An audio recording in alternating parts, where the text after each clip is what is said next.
Thank you, Your Excellency, for your guidance and commitment.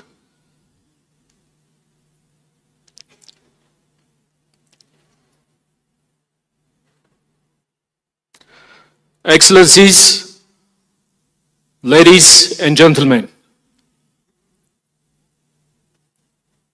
it is now my distinct honor to invite His Excellency Dr. Abiy Ahmed Ali, Prime Minister of the Federal Democratic Republic of Ethiopia, to deliver the inaugural key address and official opening of the summit.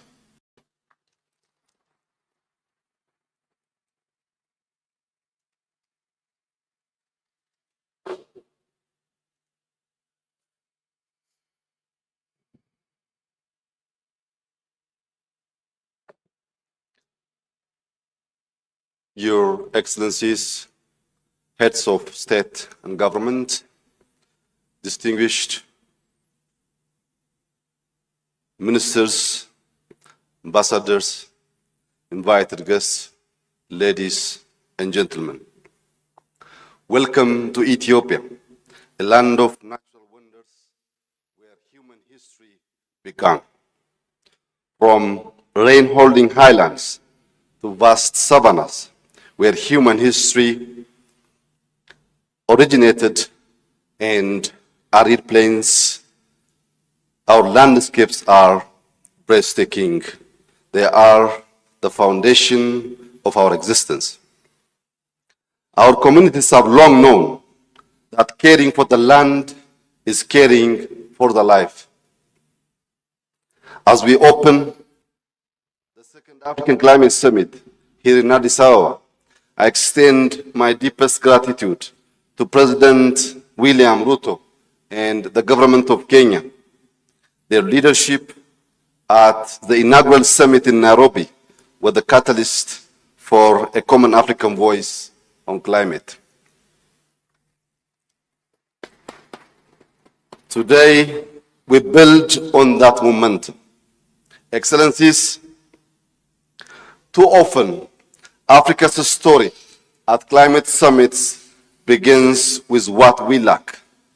Lack of finance, lack of technology, lack of time. Let us begin instead with what we have. The youngest population in the world, bursting with creativity and innovation. The fastest growing solar belt on Earth.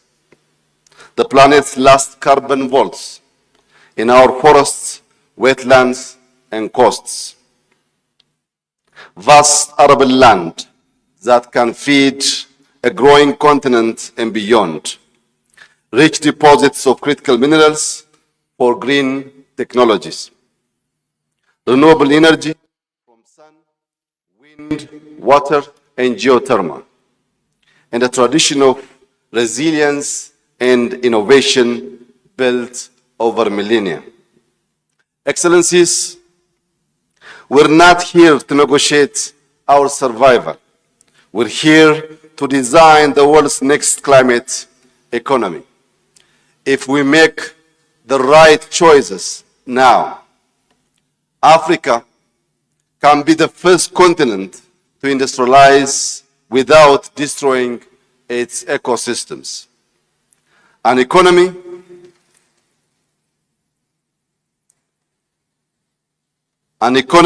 will build, power, and lead. In Ethiopia, we have seen what is possible when determination is driven by clear purpose. This takes shape through deliberate, data-driven actions that respond to our challenges and opportunities. Guided by purpose, we are implementing initiatives that shows the power of vision and community efforts. In 2019, we launched the Green Legacy Initiative. 7 years on, we have planted over 48 billion seedlings. They cool our land, protect our soil, restore watersheds, provide food, create jobs, and grow exports. Through a nutrition program called Yelema Turufat, or Bounty of the Basket, and our Climate Resilient Wheat Initiative, we are reshaping food systems, reducing import, and growing rural incomes with climate-smart irrigation and sustainable practices. These are African solutions to global food and climate challenges. Soon, we will inaugurate the Grand Ethiopian Renaissance Dam, a continental symbol of self-reliance, unity, and clean energy. It will provide over 5,000 megawatts of renewable power, lightening the way to fair energy for Ethiopia and East Africa. We are advancing our national clean cooking roadmap. It will free millions of households from smoke-filled kitchens and ease the daily burdens, especially for women. In our cities, the Green, Inclusive, and Smart City Initiative is building a space that breathes with walkways, bicycle lanes, electric mobility, green and safe public spaces. And we are phasing out fossil fuel transport, reducing emissions while creating more healthy cities. Excellencies, our journey offers an example that the potential across Africa when we unite vision and effort. Today, as we prepare for COP30, Africa must stand not as a bloc of negotiators, but as a continent of solutions, fulfilling the vision of Agenda 2063 for a prosperous, resilient, and innovative future. We must make Africa the place where the world sees climate goals achieved, where reforestation is not a pilot project, but a culture, where climate-smart agriculture feeds millions, and where green corridors connect cities and rural areas in a shared economy of life. To achieve this, our partnership must evolve. We ask our global partners not to fund us because we are impacted, but to invest with us because we are visionary.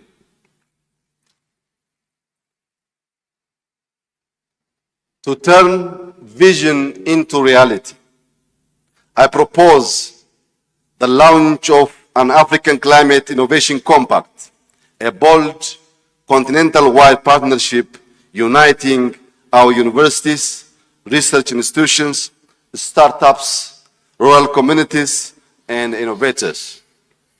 By 2030, the compact should aim to deliver 1,000 African solutions to tackle climate challenges in energy, agriculture, water, transport, and resilience. Africa will not only meet its needs, but boost exports, powering growth beyond our borders and advancing Pan-African prosperity. This compact will be funded and owned by Africans in partnership with the world, but never beholden to it.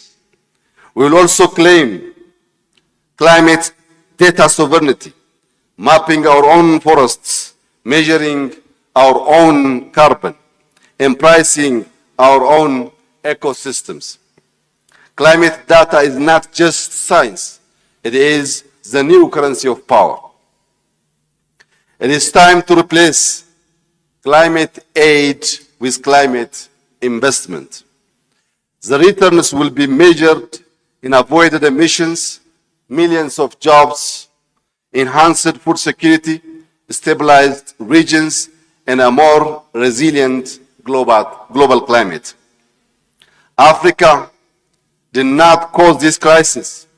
yet Africa can lead in solving it.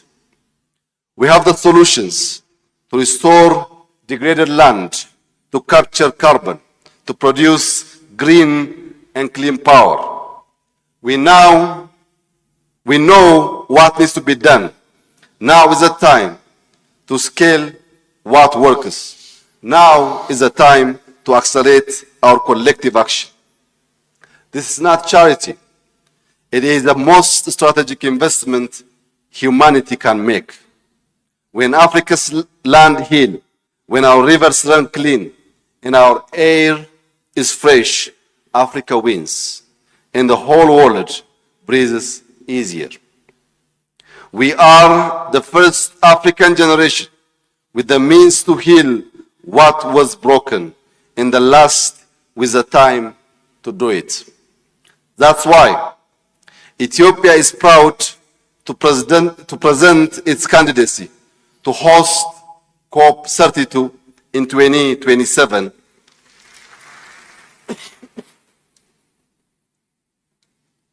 We invite the world to Africa's capital of diplomacy in climate ambition, to witness our solutions and to help shape the future. Let us show origins will also be the continent of solutions. I thank you. Thank you, Your Excellency, for your leadership and officially opening this important summit.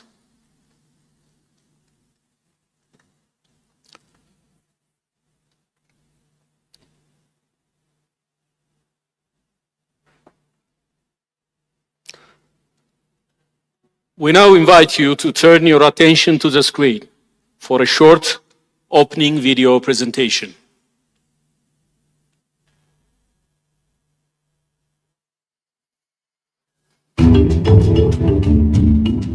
From Addis Ababa, the beating heart of Pan-Africanism, Africa's voice rises, united, determined, and unshaken. Here, history and hope walk side by side.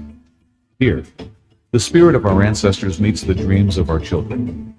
Ethiopia stands as a continental gateway, a land where ancient roots run deep, yet branches stretch boldly toward the skies of tomorrow. From the cradle of humanity to the cradle of modern African unity, Addis Ababa has always been a meeting place, a crossroads, a home. And in this home, Africa gathers to chart its renewable futures. Futures powered not just by energy and innovation, but by the will of a people who refuse to be divided, who see possibility where others see challenge, who rise again and again to claim their place in the world. Here in Ethiopia, climate action is a commitment we live out through initiatives like the Green Legacy. From the highlands to the lowlands, communities are planting trees, restoring landscapes, and nurturing a greener future.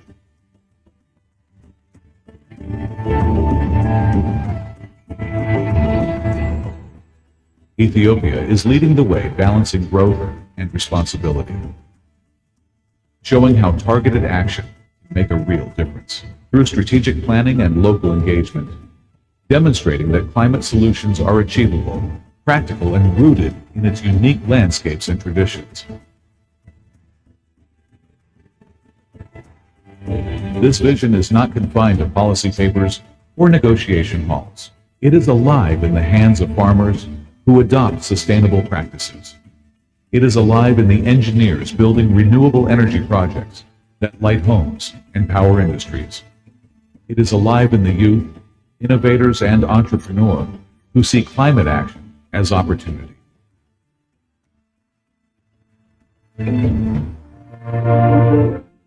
global negotiations to local hands in the soil, Ethiopia demonstrates that the future of climate leadership is not about words spoken far away, but about actions rooted at home.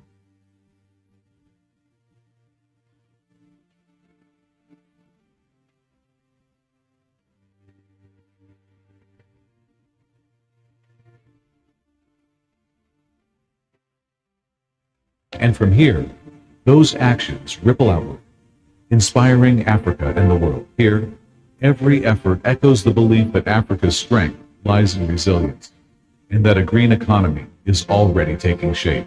And as the world gathers, Ethiopia's example stands as an invitation to rise together, to turn vision into practice. Africa does not plead for rescue.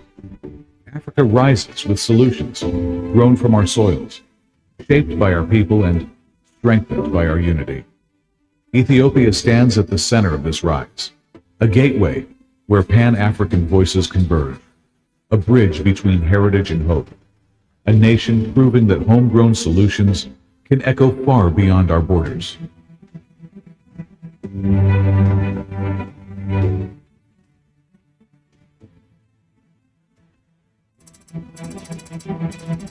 Africa has the vision, a vision that is clear, ambitious, and rooted in the realities of its people. From innovative renewable energy projects to resilient cities, from thriving youth entrepreneurs to women leading change, Africa is ready to act.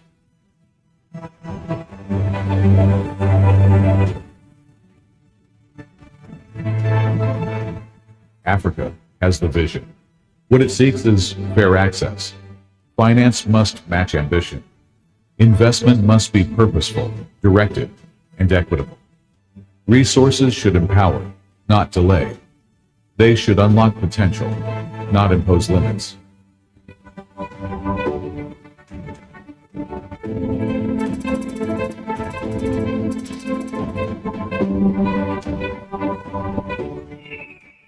From the highlands of Ethiopia, where ancient wisdom meets the pulse of innovation, to the vibrant shores of every African nation, a message echoes louder than ever.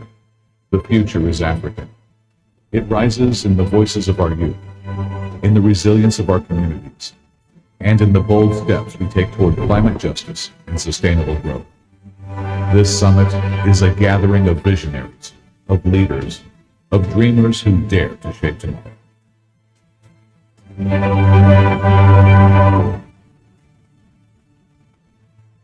Welcome to Addis Ababa, to the heart of a continent on the rise.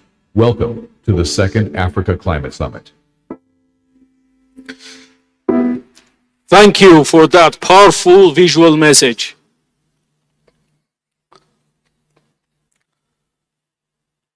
We now move to the statements by our distinguished invited guests. It is now my great honor to invite His Excellency Ismail Omar Guelleh, President of the Republic of Djibouti.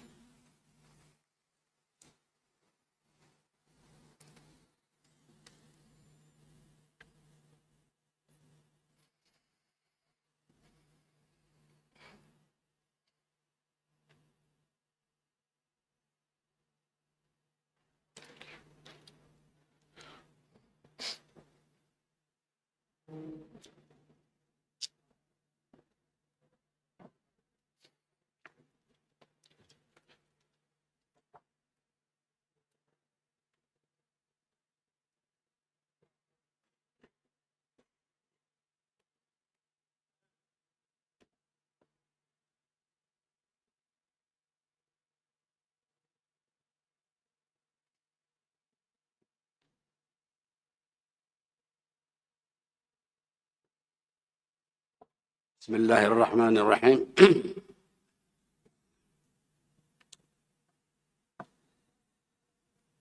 Excellences, Mesdames et Messieurs, permettez-moi tout d'abord d'exprimer au gouvernement et au peuple frère d'Éthiopie mes remerciements les plus sincères pour l'accueil chaleureux et l'organisation réussie de ce deuxième sommet sur le climat. J'adresse également mes remerciements à la Commission et l'Union africaine pour son engagement constant pour la cause climatique.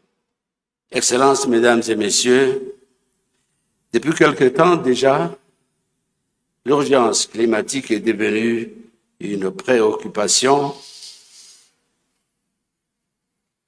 mondiale.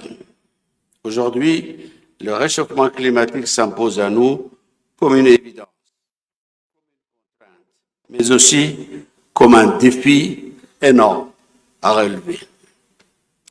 Car nous le constatons partout dans notre vécu, dans notre ressenti, chez nos agriculteurs, chez nos éleveurs, dans nos villes, dans nos campagnes, les soubresauts climatiques engendrent des destructions et catastrophes en cascade. Il a été évalué que les effets climatiques combinés réduisent de 3% du PIB les perspectives de croissance de notre continent. Aujourd'hui, le paradoxe de notre continent réside dans l'équation suivante. En effet, malgré le fait que nous contribuons à une infime part des émissions mondiales à effet de serre, nous en subissons les coûts rudes, que cela soit en termes de sécheresse, d'inondations ou de vagues de chaleur. Face à ce diagnostic alarmant, notre réponse doit être à la hauteur de l'urgence. Afin que les mêmes causes ne produisent pas les mêmes effets, il nous faut changer de paradigme et nous tourner vers un modèle de développement alternatif qui inscrit la transition énergétique au cœur de nos priorités. Mesdames et messieurs, aujourd'hui, notre continent poursuit un double objectif, celui de l'adaptation et de l'atténuation, inscrit à l'agenda 2063 de l'Union africaine, mais aussi dans des cadres multilatéraux, notamment l'accord de Paris sur le climat. Dans l'immédiat, l'urgence appelle à la mise en place d'une stratégie d'adaptation. Cela se passe notamment par la restauration des écosystèmes dégradés, mais aussi par des investissements dans le développement social des communautés vulnérables.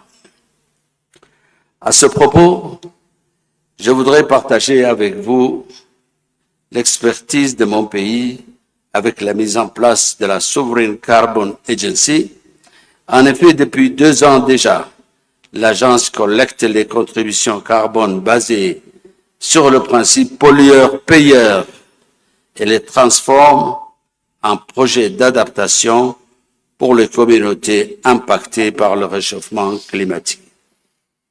Les revenus générés ont permis de créer des conditions favorables pour le financement des petits projets destinés aux populations vulnérables. Nous devons tous ensemble réfléchir à la manière d'harmoniser cette taxe carbone à l'échelle de notre continent. Cela pourrait maximiser les financements pour l'adaptation, promouvoir une transition énergétique équitable, renforcer la coopération régionale et donner au continent une voix plus forte sur la scène internationale. Pour affronter l'hydre du réchauffement climatique, il nous faut mettre en place un mécanisme de financement pérenne. C'est ce mécanisme, à n'en pas douter, qui sera le baromètre de la crédibilité de la communauté internationale et à terme de l'efficacité des politiques pour lutter contre le réchauffement climatique. Pour exploiter les nombreuses potentialités énergétiques décarbonées de notre continent, nous devons porter à au moins 20% la part de financement des énergies renouvelables d'ici 2030. C'est pourquoi nous plaidons pour un accès simplifié, rapide et massif aux fonds internationaux pour investir dans les infrastructures vertes et résilientes. À ce propos, l'accord obtenu pendant la COP 29 permettant de tripler les flux financiers vers les pays en développement d'ici 2035 va dans le bon sens. mais nous savons que cela reste insuffisant pour atteindre nos objectifs. Ce sommet intervient à la veille de l'Assemblée générale des Nations unies et de la COP 30 sur le changement climatique. C'est une opportunité pour nous pour appeler d'une seule voix à une justice climatique fondée sur le principe de responsabilité commune mais différenciée. C'est une opportunité également pour rappeler à nos partenaires internationaux leur engagement dans le financement de la transition écologique dans son ensemble. Je pense par exemple aux mécanismes novateurs tels que l'allègement de la dette en échange d'investissements verts, au fonds de compensation et de la transition écologique dans son ensemble. Je pense par exemple aux mécanismes novateurs tels que l'allègement de la dette en échange d'investissements verts, au fonds de compensation pour les pertes et les dommages, mais aussi au fonds vert pour le climat. Excellences, Mesdames et Messieurs, unissons nos efforts et nos forces, faisant en sorte que le financement climatique devienne le levier d'une renaissance africaine verte et solidaire. Je vous remercie de votre attention. We thank Your Excellency.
State and government, distinguished guests, ladies and gentlemen.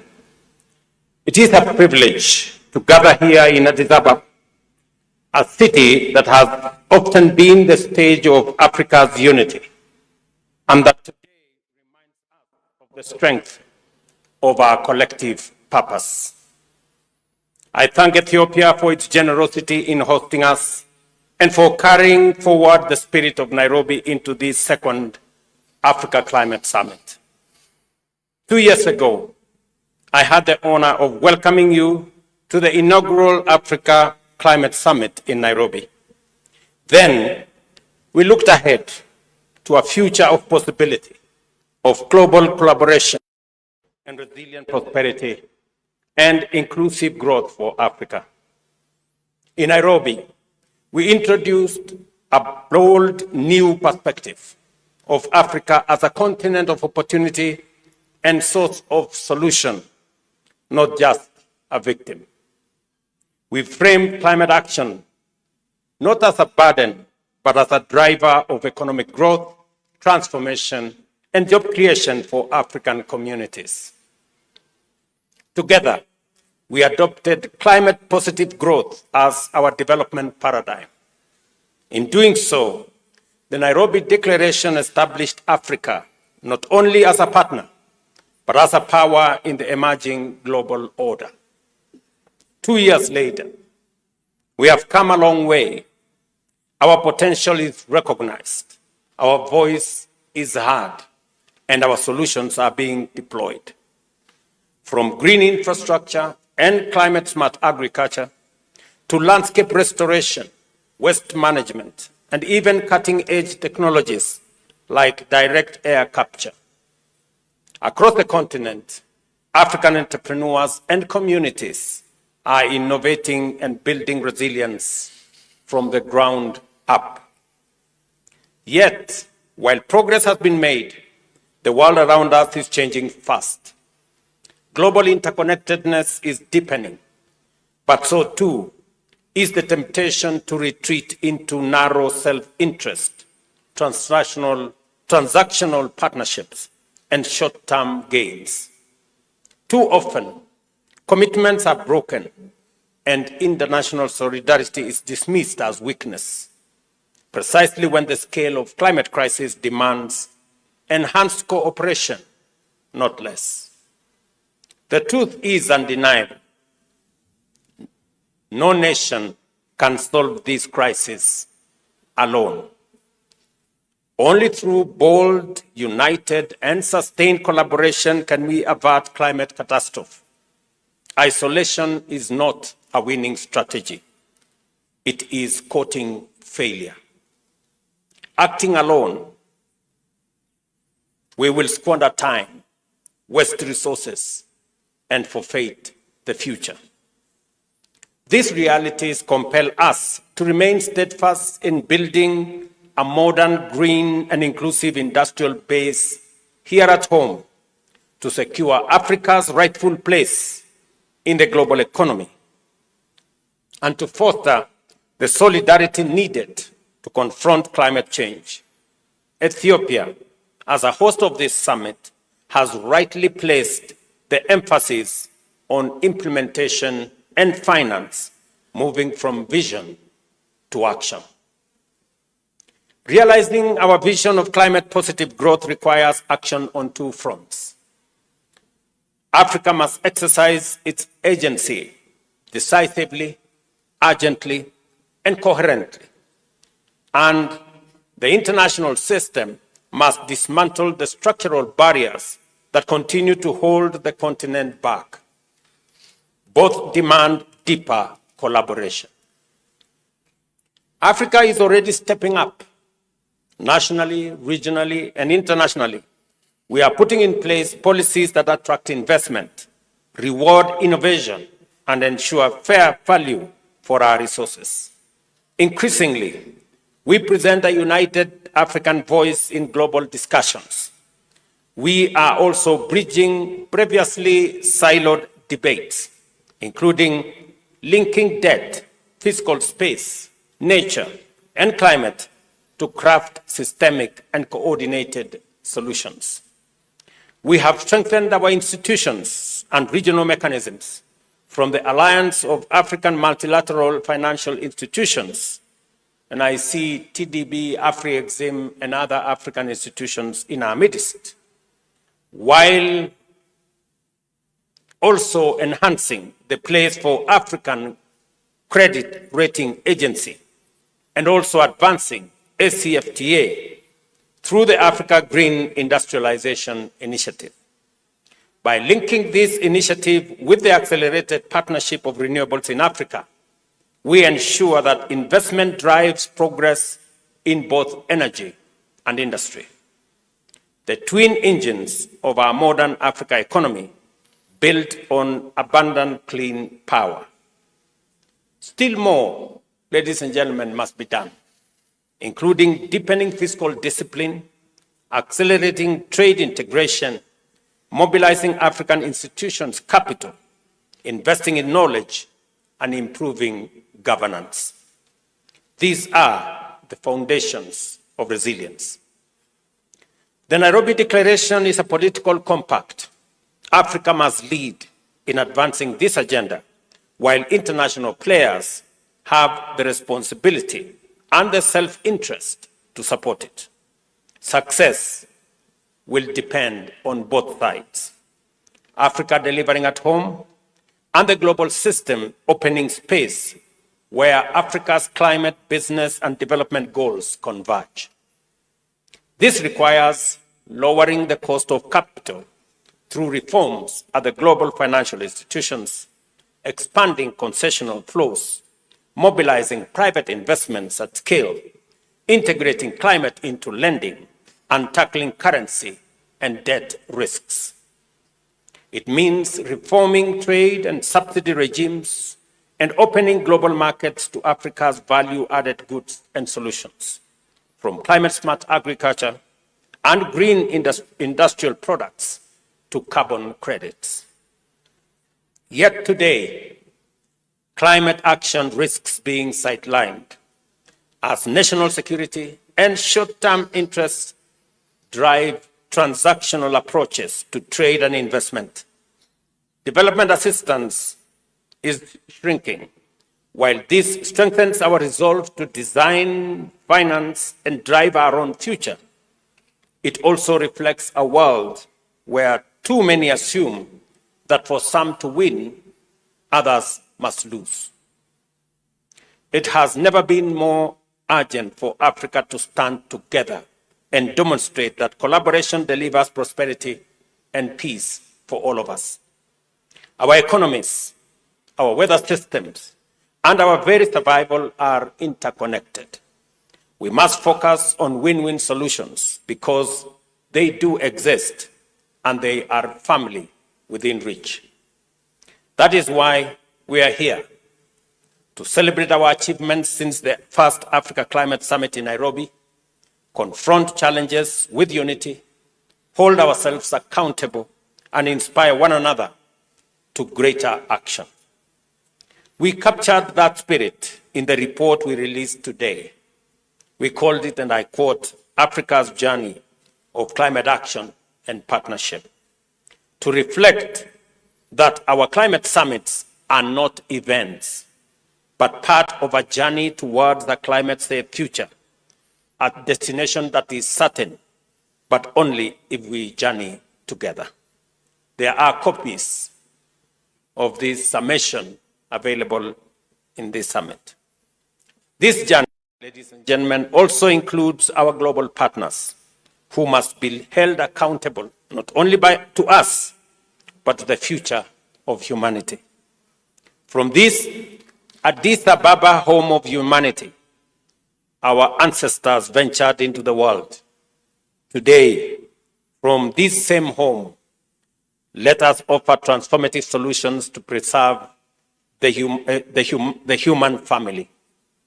With innovation, determination, and unity, Africa will drive global climate action and shape a sustainable, prosperous future for us and for everybody. I thank you for your attention. Thank you, Your Excellency, for your strong advocacy and commitment to climate action.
In the African agenda, the Nairobi Declaration of 2023 during the first African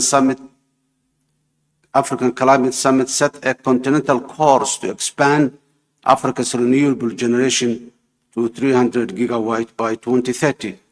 This requires around $600 billion and reforms of the global financial architecture so that no longer nations must choose between development and climate action. It's also called for operationalization of the loss and damage fund and elevating Africa's role in integrity-based carbon markets. Somalia stands firmly behind this agenda. Guided by that vision and our national determined contribution, Somalia's climate priorities are clear. Number one, protect lives and livelihoods through adaptation at scale. Our NDC 3.0 estimated 6.3 billion is needed for adaptation in 2025-2035, covering a climate-smart agriculture and livestock, water security, health, disaster preparedness, resilient human settlement, coastal protection, fisheries, clean energy access, and range land restoration. Number two, advanced early warning and risk management. We are working with the World Meteorological Organization and partners to strengthen hydromet and early warning services aligned with the UN's early warning for all by 2027 initiative. In this regard, Somalia is also in the process of establishing its National Meteorological Office, which has already been endorsed by the Cabinet and is now awaiting approval by the Parliament. Number three, accelerating affordable energy. Electrification remains too low and too costly. Electricity access in Somalia is below 50% with pronounced urban-rural gaps. Somalia will expand decentralized renewable energy and mini grids where the grid is distant, leveraging exceptional solar and significant wind potential. 4. Unlock the blue economy.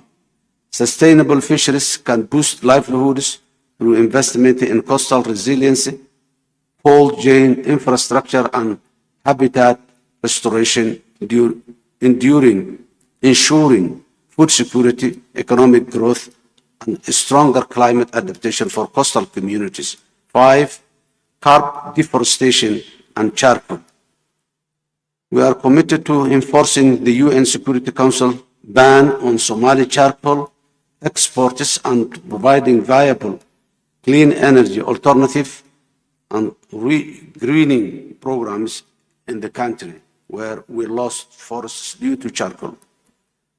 What we have done, Somalia's achievement, Somalia is the first country in the East Africa to submit its NDC 3.0, demonstrating leadership and readiness to implement ambitious climate action. In 2022, we launched Green Somalia Initiative campaign to plant 10 million trees, and in 2023, we joined the Great Green Wall Initiative with a 10 million pledge to combat deforestation and biodiversity loss. We have established the policy and institutional framework to mobilize climate finance with the establishment of the National Climate Fund for the first time in Somalia. The Green Climate Fund announced an accelerated 100 million partnership for Somalia in 2024, and both GEF and the Adaptation Fund are meaningfully engaging with our government. Somalia's epic debt relief of 4.5 billion lowered debt from 64% of the GDP in 2018 to below 6% by the end of 2023, creating room to invest in climate resilience. Our government is also focused on increasing domestic revenue, further strengthening public financial management, and creating a conducive investment environment to attract investment to enhance resilience building. Resilience on the ground. With our partner, we are expanding multi-use water infrastructure and climate-smart land management in dry lands. Canal and flood relief works along the Shabelle and Juba rivers are helping reduce disaster losses and improve food security. Opportunities in Somalia. Somalia is ready to help deliver the continent's renewable surge. Private developers and communities are co-creating solar hybrid mini grids and growing. We are to scale proven models with grants and highly concessional finance, lowering tariffs for households and business while crowding in private capital in the sector.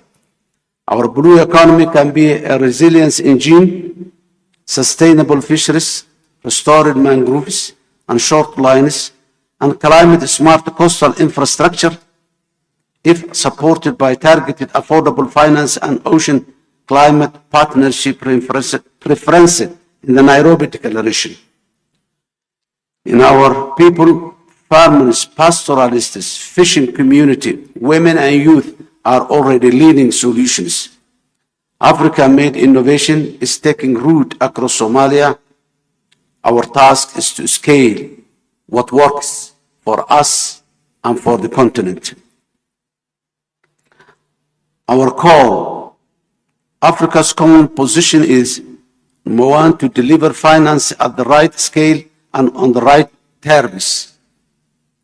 Number two, to operationalize and capitalize loss and damage, moving from pledges to predictable disbursements that reach frontline countries like Somalia quickly and directly, aligned with the nationally led priorities.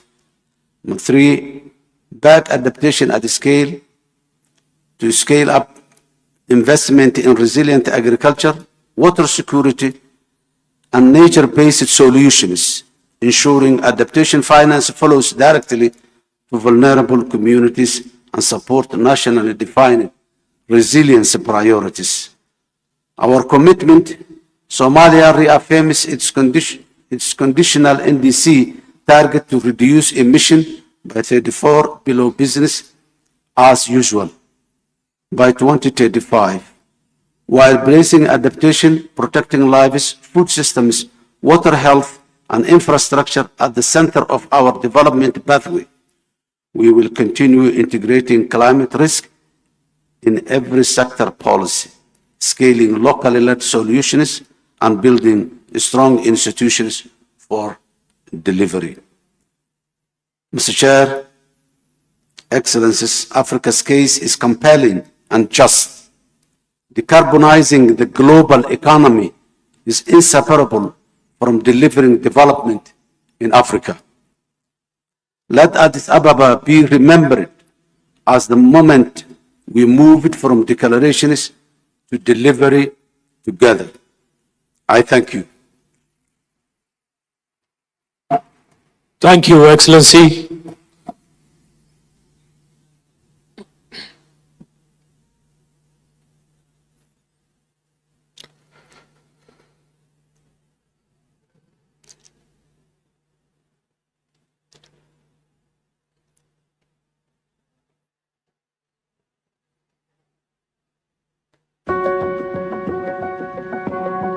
Thank you.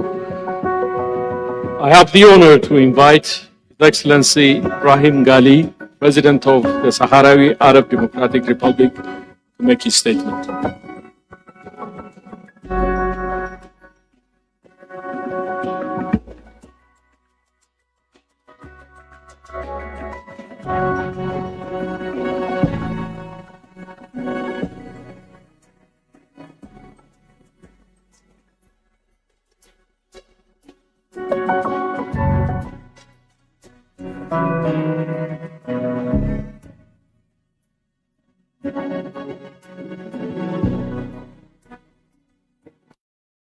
أحمد رئيس وزراء جمهورية إثيوبيا،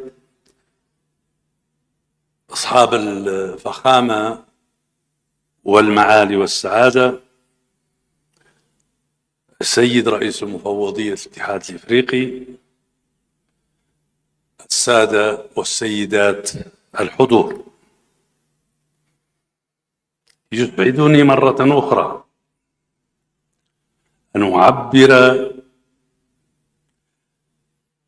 باسم شعب الجمهورية العربية الصحراوية الديمقراطية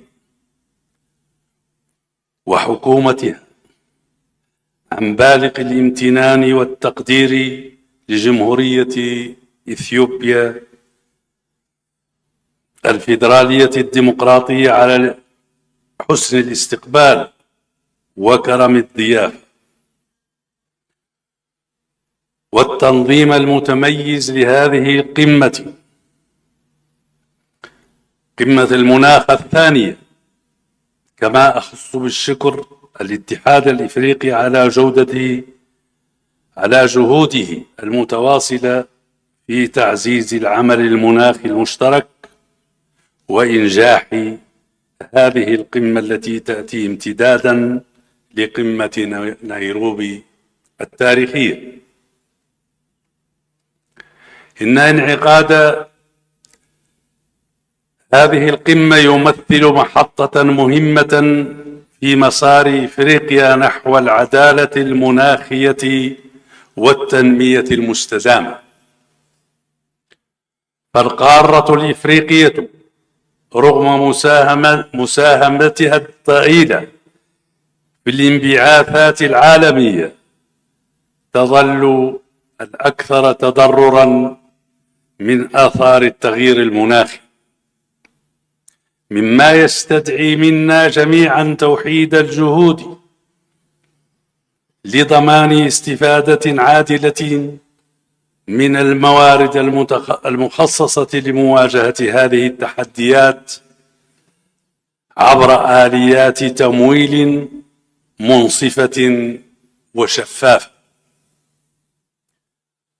وفي هذا السياق تؤكد الجمهورية الصحراوية أهمية الاستفادة من كل المبادرات والتجمعات الإفريقية المعنية بالمناخ وتعزيز التنسيق بين الدول الأعضاء لتفعيل الحلول المحلية والمستدامة، خاصة في مجالات التكيف، الزراعة الذكية، والطاقة المتجددة، وحماية سيادة الشعوب على ثرواتها الطبيعية.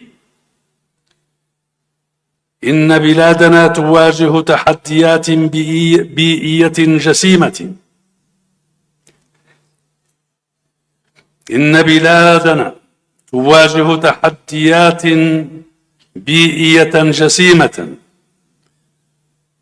فإضافة إلى ظاهرة التصحر السريع، هناك الحرب المفروضة ضد احتلال لا شرعي يتصرف في ثرواتنا خارج النظم والقوانين التي تحمي البيئة والمناخ،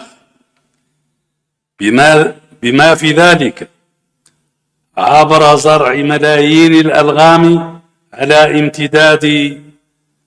امتداد شاسع من الصحراء الغربية، ما يهدد الحياة البشرية ويؤثر على التنوع البيولوجي ويقوض نمط عيش المواطن الصحراوي.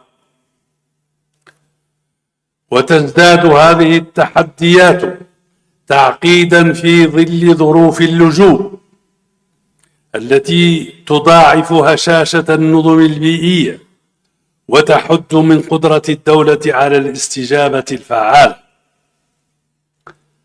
لذا فإننا نناشد المجتمع الإفريقي والدولي دعم جهود الجمهورية الصحراوية في مجال حماية البيئة ومكافحة التصحر وتعزيز صمود المجتمعات المحلية من خلال تمويل المشاريع المناخية وتوفير التكنولوجيا وبناء القدرات.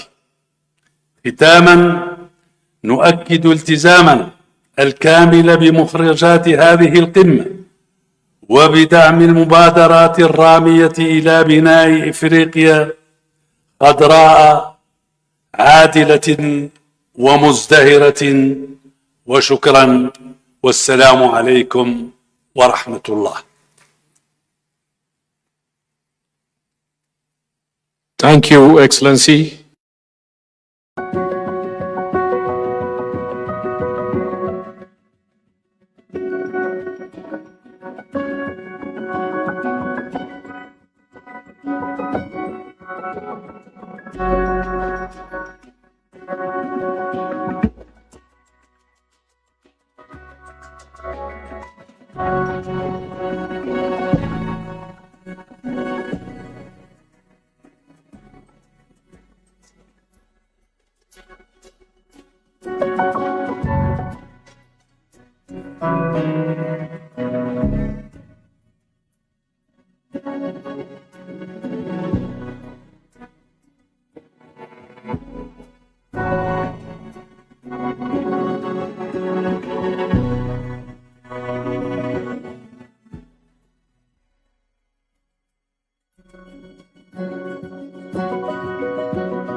Prime Minister of the Federal Democratic Republic of Ethiopia, distinguished presidents, prime ministers, ministers, excellencies, colleagues, ladies and gentlemen, On behalf of the Secretary General, Antonio Guterres, it is an honor to join you in Addis Ababa for the second Africa Climate Summit.